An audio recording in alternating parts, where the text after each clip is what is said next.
Oh my dear student, आप सभी लोग लोकोक्त की आधारित कहानी हम आपको बताएंगे। लोकोक्त पर आधारित कहानी है दूर के ढोल सुहावने होते हैं, अर्थात दूर की वस्तु अच्छी लगती है। कहा गया है कि दूर के ढोल सुहावने होते हैं, दूर की वस्तु बहुत अच्छी लगती है। इसी पर एक कहानी आपको हम बताते हैं कि किसी शहर में एक विधवा रहती थी। उसके दो पुत्र थे। एक बड़ा पुत्र अपने परिवार के साथ अपनी माँ के साथ रहता था। छोटा पुत्र विदेश रहता था और अपने वह पुत्र और पत्नी के साथ रहता था।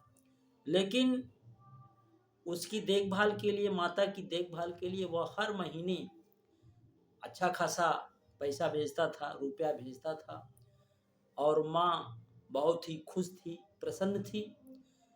एक ऐसा समय आया, एक दिन ऐसा आया, उसकी माँ बीमार हो गई। बड़ा बेटा सेवा किया, डॉक्टर बुलाया, दवा दिया और दवा देने के बाद में उसको आराम हुआ।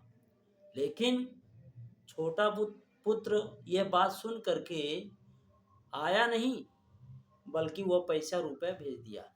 बहुत ही कहने पर वह आया और डॉक्टर को हटा करके, जो बड़ा बेटा डॉक्टर रखा था उसको हटा करके एक नर्स रख दिया। नर्स सेवा करती थी, दवा खिलाती थी, उत्तरोत्तर आराम हो रहा था। लेकिन उसकी क्या आदत थी छोटे पुत्र की? वह शराब पी करके, भक्षा भक्ष खा करके शाम को आता और न अपने माँ की हालत पूछता, बेसुध हो करके बिस्तर पर पड़ जाता। यह बात देख करके माता को बहुत ही क्रोध आया और क्रोध में एक दिन क्या हुआ कि उसको नर्स को हटा दिया और नर्स को हटाने के बाद और बड़े छोटे पुत्र से रुष्ट हो गई और रुष्ट होने के बाद कहा कि तुमको यहाँ आने से कोई फायदा नहीं हुआ, बल्कि मेरी बीमारी और बढ़ती चली जा रही है। यह सुन करके बेटा बड़ा क्षुब्ध हुआ और माँ ने उसको क्या किया, भगा दिया वापस विदेश की, जाओ, तुम्हारी आवश्यकता यहाँ नहीं है। तो कहा गया है कि दूर के ढोल सुहावने होते हैं, तो दूर की वस्तु बड़ी अच्छी लगती है। यही इस कहानी के माध्यम से हमको शिक्षा मिलती है।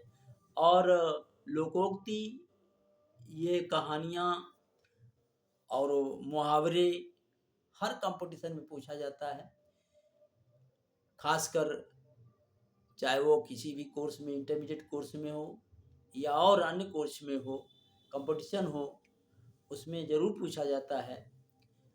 और तो आपसे अनुनय और विनय है कि आप मेरे चैनल को सब्सक्राइब कीजिए, ताकि इसका नोटिफिकेशन और लोकोक्ति की कहानी आपको हम बताते रहेंगे। धन्यवाद।